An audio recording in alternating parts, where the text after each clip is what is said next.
বদলে যাচ্ছে নিয়ম নীতি। নতুন বছর থেকে নতুন নিয়ম লাগু করছে রিজার্ভ ব্যাংক অব ইন্ডিয়া। যে জায়গায় সবচেয়ে বেশি টাকা রাখে সাধারণ মধ্যবিত্ত মানুষ, সেখানেই বিরাট বদল আনছে রিজার্ভ ব্যাংক। ঠিক কী বদল, কতটাই বা প্রভাব পড়বে সাধারণ মানুষের জীবনে? রিজার্ভ ব্যাংকের নির্দেশে বলা হয়েছে, 1 লক্ষ টাকা পর্যন্ত জমার ক্ষেত্রে দেশের সমস্ত ব্যাংক একই হারে সুদ দেবে। সরকারি বেসরকারি সমস্ত ব্যাংকের ক্ষেত্রে একই নিয়ম।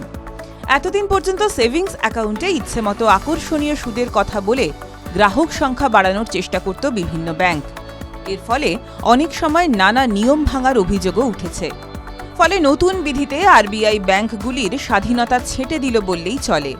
তবে জমার অঙ্ক 1 লক্ষ টাকার বেশি হলে এক এক ব্যাংকে সুদের হার এক এক রকম হতে পারে। সেখানে নিয়মের ক্ষেত্রে শিথিলতা বজায় রেখেছে রিজার্ভ ব্যাংক। পাশাপাশি এও বলা হয়েছে যে প্রতি 3 মাস অন্তর সেভিংস অ্যাকাউন্টে জমা পড়বে সুদের টাকা। নতুন নিয়মে আরও বলা হয়েছে, এবার থেকে মেয়াদ শেষের আগে এফডি ভেঙে ফেললে কত টাকা কেটে নেওয়া হবে তা গ্রাহককে আগাম জানাবে সংশ্লিষ্ট ব্যাংক। সেটা ফিক্সড ডিপোজিটের ফর্মে বাধ্যতামূলকভাবে লিখে দিতে হবে।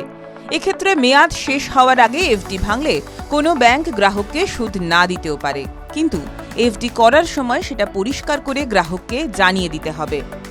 পাশাপাশি দেশের সমস্ত সরকারি এবং বেসরকারি ব্যাংককে স্থায়ী আমানতের সর্বনিম্ন সময়সীমা 7 দিন রাখতে বলেছে আরবিআই। এফডির মেয়াদ শেষ হওয়ার দিনে ছুটি থাকলে পরের দিন সুদে মূলে পুরো টাকা হাতে পাবেন গ্রাহক। এক্ষেত্রে অতিরিক্ত 1 দিনের সুদ যোগ করে টাকা ফেরত দিতে হবে। এছাড়াও বলা হয়েছে যে গ্রাহক না বললে আগের মেয়াদ ও পুরনো সুদের হারে এফডি অটো রিনিউয়াল হবে না।